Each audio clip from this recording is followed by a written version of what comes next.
Welcome to the Manifestation and Money Podcast, James. Jen, thanks for having me on your show. I am pumped to have you on the show today, and I would love for you to share with the listeners just who James is and what your story is. Well, I grew up on a small cattle ranch in the foothills of the Rocky Mountains. I was like this redheaded, shy kid. I was the only redhead in my entire town and grew up with all these insecurities and then launched off into the big bad world and found my way through a couple of different careers, created a leadership development company, and have written a couple of books. The most recent is The Call to Climb, which I'm super excited about. Yeah, that is the one that definitely piqued my interest when I came across you. And I know that's the one the listeners that listen to the show are totally going to resonate with that story. So we'll dig into that. What was the spark for you that drew you to creating this book? This goes back to when I was in my mid 30s. I was working in a career that everyone was like, hey, you've got like this dream job. Like, you're so lucky to have this job. And I would say yes to that. But then inwardly, I actually wasn't happy. And I felt guilty for that. I felt guilty for not being happy of having the job that everybody had wanted, at least in my circle. But I just figured I'm the problem. So I just kept marching onward and doing the job. And I was good at it. Eventually, that catches up to you when you are living out of alignment with your inner life, whether you want to call that your soul, your psyche, or your consciousness. Basically, that's what was going on is I was living in a role that wasn't meant for me at the time. Yet at the same time, I didn't want to leave. It's not that I didn't want to leave. I didn't know how to leave, and I was honestly scared to make a big shift like that. Isn't that a valid point to make right there? We can be good at something, but that doesn't mean we have to like it, or that doesn't mean we have to do it. We're allowed to pivot from that point. What was the catalyst or that twisting point for you to switch into something else? I would love to say that I just had this light bulb moment and I made this bold leap, but I didn't. I just kept trucking on. I started a side hustle at the same time, and that helped some of my creative outflow. And then eventually the side hustle was making more than I was making in that job. And eventually I finally made the transition out. But even then, even with the income being replaced, there was still all these fears about what's the tribe around me going to think. And there was a certain status you get in some careers that, okay, that's going to be gone. And so it's wrestling with that. It's never just about money when we've got a big decision in front of us. And of course, we want to mitigate risk. But for me, yeah, there was a lot of things. We always lose something when we make a change, but at the same time, we always gain something. As human beings, why do we grip onto the worry of the fear of what other people think? Like, it's our life. Why are we so fixated on, oh, I'm worried. I want to make this big, bold move, but I'm worried about my peers, or I'm worried about what my parents are think. Why? Yeah, those patterns run deep, right? Like right from the beginning. And I I'll still struggle with some of those things even to this day. But one of the things that showed me how strong patterns were was, I don't know, maybe 15 years ago, I started journaling and there was this app that came out. And so I would journal on my computer and I actually stuck with it. Like, I stuck with it. And then 10 years later, like thousands of entries. And the app that I journaled on, it launched a new feature where when you logged in, it would say, hey, you've got 7 other entries on this day in previous years. Do you want to read them? And I'd be like, oh, yeah, that would be cool. So I would start to read what was happening on this day 2 years, 4 years, 8 years ago. But then what happened was I started reading these entries and I was like, wait a minute, that sounds just like what I wrote today. That's eerily similar. Like the same challenges, the same struggles, the same frustrations, the same fears, the same questions unanswered. And some of the entries were so the same that I would copy and paste them and send them to my friends and say, like, hey, check this out. This is really weird. And then as I got even looking more into this, I mean, it wasn't just struggles or fears that were the same. Sometimes it was like the same things happening. Like, this was so bizarre. I'm in a hospital in Costa Rica, and that night I go to type in my journal to discover that a year ago on the same day, I was in a hospital in Madrid, Spain for stomach pain. I went to this one day, I couldn't get over this flu. And so I was like, okay, fine, I'll go to a minute clinic, walk in. And so I walk into this CVS Minute Clinic, and the nurse practitioner, I'm telling her all my symptoms. She opens up my file. Then she goes, hold on, you were already in here today. And I'm like, no, I wasn't. She's like, yes, you were at our beaches location. And I'm like, trust me, I've been at home all day. I've not been out. Then she goes, wait a minute. She goes, oh, this is so weird. You were in exactly 1 year ago today, and your symptoms are exactly the same. She goes, I'm just going to copy and paste what was there and put them into today's file. And it was like this Twilight Zone moment where I thought, I am living a copy and paste life. Like there's these repetitive loops. Now, those are really bizarre ones, right? But there's these repetitive loops that I was just going in again and again and again, but I would have never known because it's like the orbit is so big that I didn't recognize when I had come back to it. And I mean, I don't believe we're living in a matrix, but if there's anything that's going to make me think possibly it was my journal entries. But what that showed me, this goes back to your comment about how we're still so concerned about what people think of us, is because those programs that are within us, they create a sort of guardrails for how we're going to live our life. And how we have been living is often how we're going to be living. And that was what scared me with my journal, is I realized my last 5 years have mostly been the same, even though I'm someone who's really focused on growing, yet I'm still in this same place, it feels, which means in 5 years, my life is going to look exactly like this again, unless I do something different. And that really woke me up to the idea that you have to be intentional about overcoming the patterns of fear in your life. Yeah, there's that word that I love so much, intentional. For you, what did being intentional look like once you had that aha? Because that's pretty crazy to be literally sitting in hospital rooms or doctor's offices on mirroring days in different years. That's the universe saying, okay, James, we're giving you signs here. Something is not working. If you keep winding up here, it's up to you to pivot into something. So, what was the intentional pivot for you? So the intentional pivot was really about, well, number one, it's not that I wasn't clear about what I wanted, but one of the steps in the process that I really missed out on back then was understanding what version of James actually attracts that life. Right. So if you think about it, like all of us listening, there's probably things you want, things that you want to accomplish, things that you would like to have, a ranch in the mountains or something like that. Well, if you think about it this way, there's always some kind of elevated life we want. But that elevated life, it's almost like it's not accessible to us right now. What's accessible to us right now is the actual current life that we're living in. And if we want an elevated life, there's an elevated version of us that actually gets that life. And so the focus for me shifted from what am I trying to get, vision boards and all this stuff, to what version of James actually creates that life or that life is attracted to. And the focus then began on becoming that person. And then that's where I began to notice all the places of resistance, all the fears, all the anxieties, right? Instead of like me thinking, okay, I got to make this much money, now it's, no, I've got to be this kind of person, even in setbacks. I can't be the old version of me. I've got to be that next version of me. And that to me, that's the work. That's the real work. Having that intention in the morning, revisiting it at the end of the day, going, where did I break from the plan? And then realize, like, oh, I was supposed to do sales calls and that I didn't. I started tinkering on my website. But why did you do that, James? Because I don't like being rejected. And that's why I hate doing sales calls, right? So when you can get to this place of non-judgment, where you can just truly look at your life and how you're acting and seeing your fears, then you can start making a plan to take a different path than the one you naturally take. Mhm.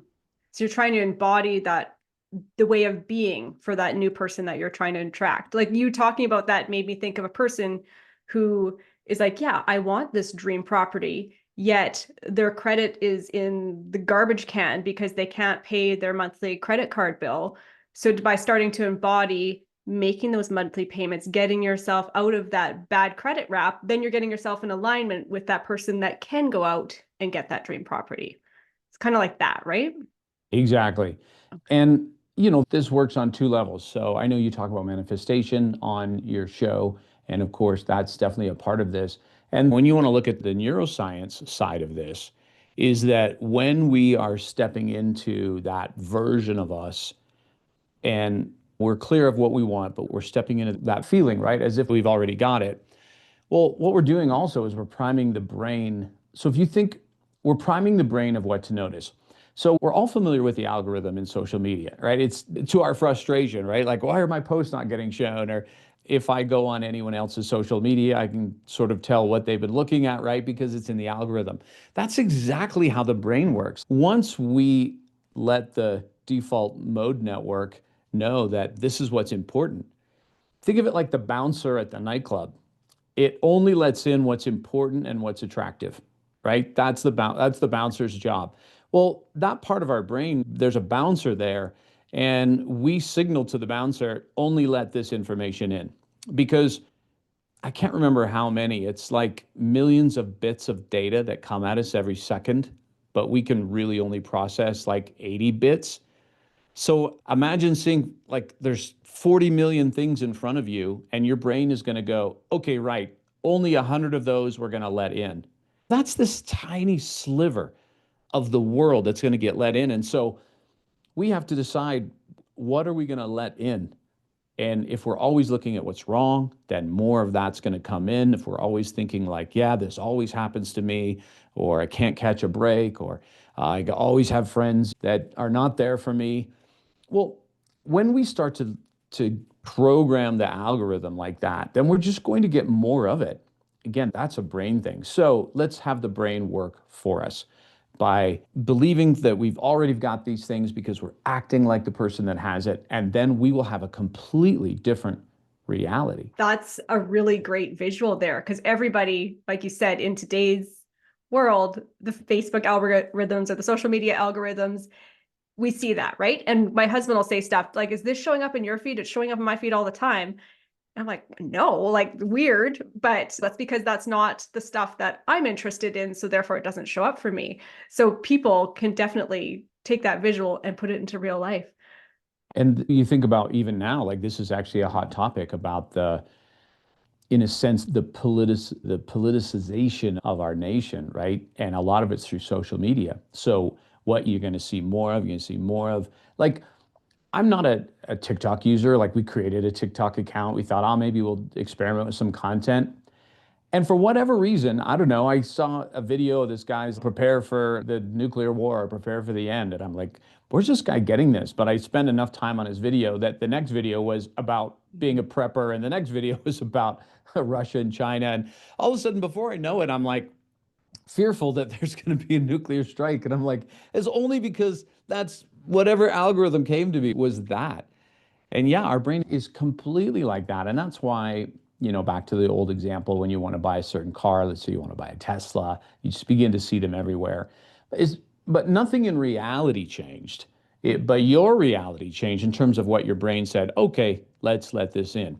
You could almost imagine it like, let's say a Shakira concert, I think or Taylor Swift concert, and you see 100,000 people, and your brain is going to say, okay, we can only let in one person's scarf. So choose from the 100,000. Like the brain has filtered out so much data that you don't get to see because it thinks this is what you need. So let's work with that. Let's work with that and have that go in our favor. And I believe that's why we begin to see synchronicities and things like that. Yeah, my brain is going off track here for a second because yes, that's so important for us to do to keep that focus and that attention on what we want.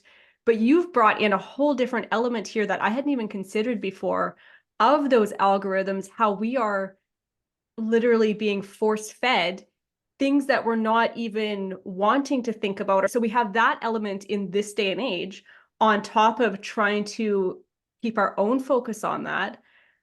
How do you suggest people, like with that added layer now, be able to keep that intentionality towards what they want? So part of it is really getting clear on what it is that you want and what are your commitments. I break my life down like that. What are my commitments? So I have these 7 commitments in my life, right? One commitment's about health, but I have reasons for the commitment. One commitment is about really honoring my path to be soul aligned. I'm going to be committed to that. Another commitment is to create wealth, right? So that I can help my children, I can help other people, I can enjoy freedom. So I have these areas where like I have these commitments, and now it's about I need to keep these commitments.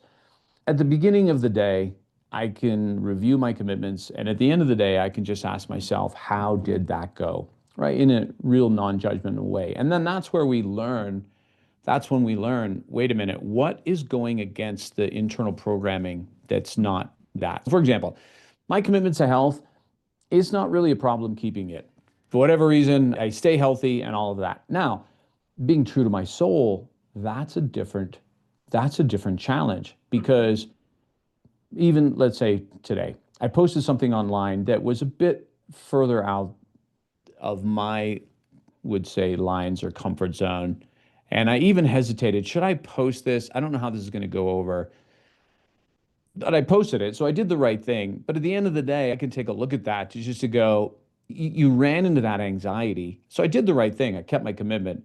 But why did I have that anxiety? Again, it comes back to I'm caring what people think. I'm caring what people think who don't even know me or will never attend my funeral, right? So then, okay, I can chew on that for a minute. All right, good, Jamie. You made the right decision.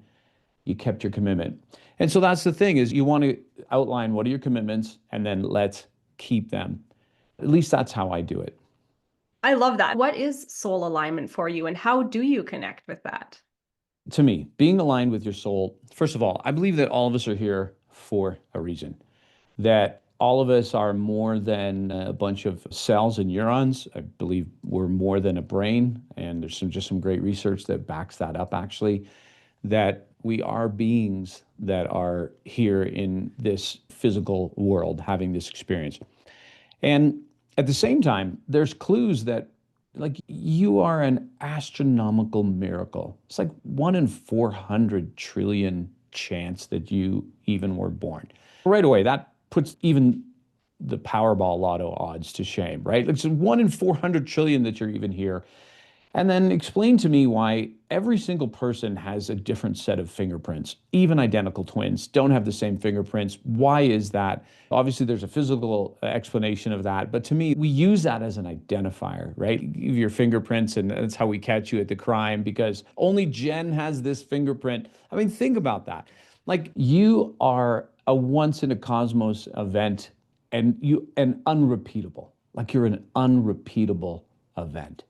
So, with all that uniqueness, isn't there something for us to do? And I really believe that our purpose, right? We're all searching for what's my purpose in life. I don't think your purpose is this one thing, sort of like a soulmate, like who's my soulmate? You know, that thinking, I believe, boxes you in to think there's just one person out there who's perfect for you. I think there's probably a lot of people you can have a great relationship with and feel totally in love with.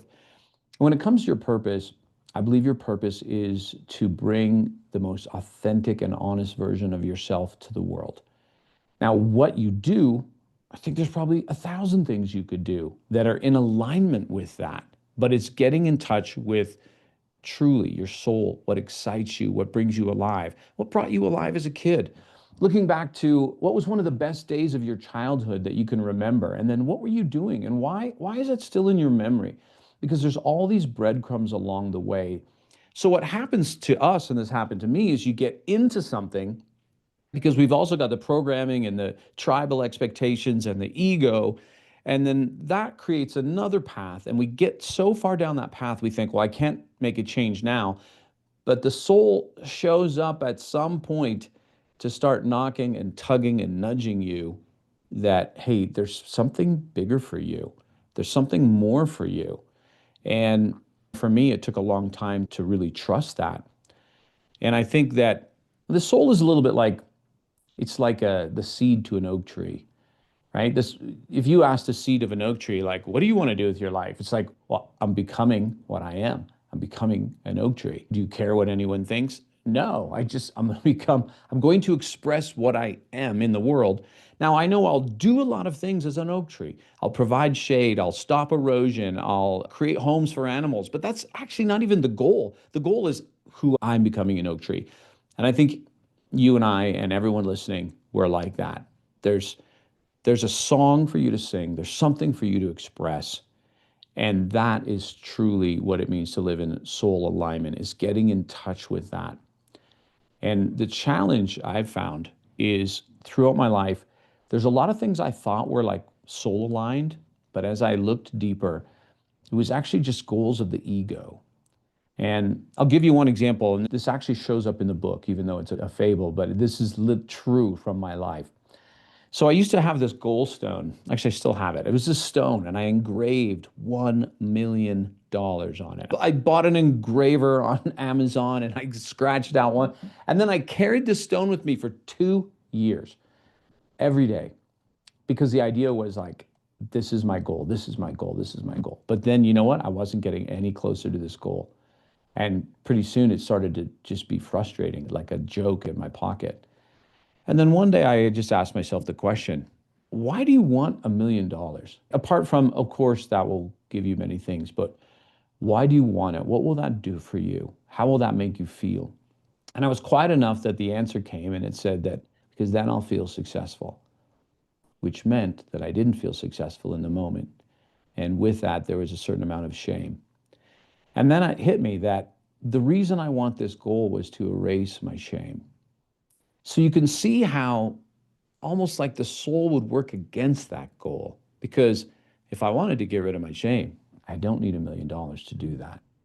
Does that make sense? That totally makes sense. And I think that's the perfect segue here for you to lean in and tell the listeners about your new book and what they can experience by reading it. So the call to climb literally came out of my own crash and burn in the 30s when I was in my mid 30s. But the call to climb is basically a fable about this person who stumbles into a remote village in the Bolivian Andes because they have a car breakdown, only to find out that this village has been expecting them because it's sort of a mystical place where there's this big mountain that calls people to climb when they are out of alignment with their soul. And the reason it calls them is so that they actually might have a conversation with their soul, a conversation that the soul has been wanting to have in your life for a long time, but you've been ignoring the appointment because you're busy, because life is fast, because there's so much going on that you don't have time to stop. Well, in this magical place, when you're called to climb, you almost are forced to sit down and hear what the soul has been wanting to tell you for a long time. And so the story is about this person named Riley, and they end up climbing this mountain and find out all the ways that they've been out of sync and how do they reclaim their life? How do they find their path, conquer their fears, and how do they fulfill their true destiny? That's what the book's about. It was really fun to write. Definitely came out of my own story for sure.